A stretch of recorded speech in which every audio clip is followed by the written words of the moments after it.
The trickling waters of the Lagunitas watershed in West Marin County, home to one of the state's last runs of endangered coho salmon. These fish are only 10% of what used to be here. That 10% equals about 20,000 coho salmon. It may sound like a lot, but not when you measure against history. I mean, they're still down 90% from the historic levels. In a wet winter, these creeks flow big and swift, but in a dry summer, we haven't seen any water through here except for just a few of these puddles.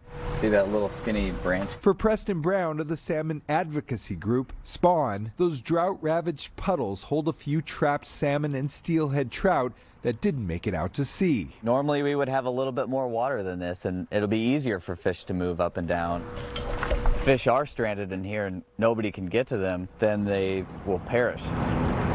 All across the rivers and creeks of California, there are fears the drought will upset already delicate salmon populations. In a way, it's kind of storm clouds as to what we may be looking at in the future with climate change. John McManus of the Golden Gate Salmon Association says the drought is silently doing its damage now.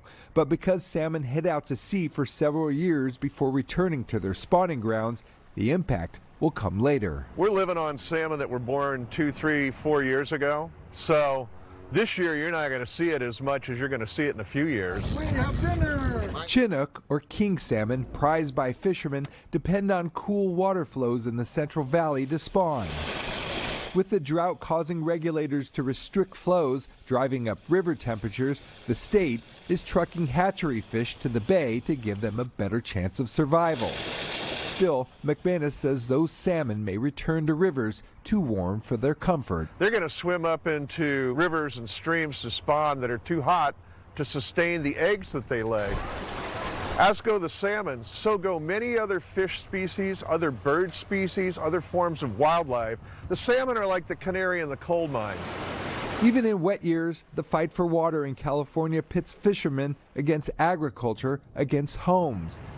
In drought years, those battles only heat up with the temperatures. It's a populated state with a lot of interests, and those compete when resources get scarce.